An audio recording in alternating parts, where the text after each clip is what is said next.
क्रोधर उन्मादरे समस्यार समाधान होई न थाए, किंतु शांत चित्त सबु समस्यार समाधान खोजी पारे। चाणक्य थरे चंद्रगुप्त को कहले, गोटे कथा सर्वदा मन रख, कौन से नियतिजनित समस्या मानवीय क्षमता ठारू बड़ नुहे। समस्या मात्र एतिकी कि अधिकांश लोक कठिनता को केवल देखि रही थांदी, किंतु किछि लोक कठिनता भितरे रही भी निज लक्ष्य को प्राप्त करने पाई क्षमता रखि थांदी। इतिहास रे केवल तांको नाम लेखा जाई थाए जे विषम विषम परिस्थिति रे रही करी भी निज लक्ष्य को दृष्टि रखी दैनिक समस्या रे छंदी हेवा बिना लक्ष्य प्राप्तिर मार्ग रे आसुथिबा कठिनता को समूले समाधान कर दै थांदी। इतिहास साक्षी अछि चंद्रगुप्त महान से होई परिछंती जे निज कठिनता को आगको बढ़िवार सुजोग करनै छंदी, जे निज कमी को निर्बलता नुहे निज शक्ति करनै थांदी। असंभव देखा जाउथवा निर्णय कौन होइथाए? एक एमिति कठिन निर्णय जहाँ निया जाई परिबो। एथिपाई जेते असंभव लागू निर्णय नेबा उचित, काहेकिना समस्या को अनिर्णय रे टाणिब तो समस्या तुमको खाइजिबो। निर्णय नेबा पई साहस कर, तापर देख इतिहास किपरि तुम नाम को अमर कर देउछि। गोटे सरल नियम होछि चंद्रगुप्त, समस्या तुमको समाप्त करिवो ता पूर्वरु समस्या को समाप्त कर दियो, मूलरू नाश कर दियो, हेले से निज मुंड उठाई परिबो नाही। खोला आखिरे स्वप्न देखिबार अधिकार तांकर होइथाए जे स्वप्न को पूरा करिवार साहस भी रखिथांदी। मु समस्तଙ୍କ ठारू सकारात्मक भावना चाहूँगी।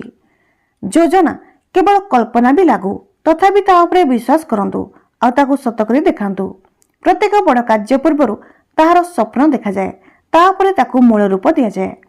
मात्र इच्छा शक्ति बास एहा ही केवल सबु सफलता पछरे थिबा मूल मंत्र। इच्छा करंतु, दृढ़ता सह चाहंतु आ पुणी ता पई मरिबा पई प्रस्तुत होई जांतु। विजय सदा आपणकर हेबो। एही प्रश्न एही समय रे व्यर्थ अटे। बंचिबार इच्छा ही आमर शक्ति। जदि बंचिबार इच्छा शक्ति मनरे थिबो तो सेतेबेले मृत्यु को कठिन नुहे, असंभव मानंतु। मात्र जीवन जीवन आउ सबु मूल्य रे ही केवल जीवन। जदि मनरे एहा व्यतीत आउ किछि नाही तो दुर्बल दुर्बल व्यक्ति भी साहसी होई पारे।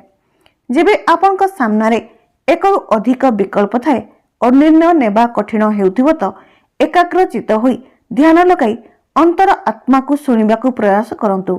अंतरात्मार संकेत नियति को अटकाई दे थाए। नकारात्मक भावना खराब होइथाए चंद्रगुप्त। यह एक प्रकार संक्रमण बीमारी होइथाए, जहाँ आखपाखरे सबुठारे निराशवादी दृष्टिकोण ही व्याप्त करिथाए। एहाठारु दूरे रहबा उचित। सबुले सकारात्मक भावना ही रखिबा उचित। केबे केबे आमे भाबिथांती कि आमे जेते दयालु हेबा सेते महान कुहाजिबा, किंतु आचार्य चाणक्य कहचंती कि अत्यधिक दया और करुणा व्यक्तिर सर्वनाश कर देइथाए। आज आपन को मु गोटे प्रेरणादायी कहानी सुनाउची, जहाँ आपन को भावना को बदलाई देबो। कहानी को जीवा पूर्वरु आपन को अनुरोध कि वीडियो को like, comment, share and subscribe करंतु। तेबे चलंतु जानिबा सेही सुंदर कहानीटी। पाटुली पुत्र नगर रे जने सेठ रहुतिले। से बहुत दयालु थिले। प्रतिदिन सकाळु तांको घरर बाहरे भिकारी और असहाय लोक माने धाड़ी बांधी ठिया होतिले।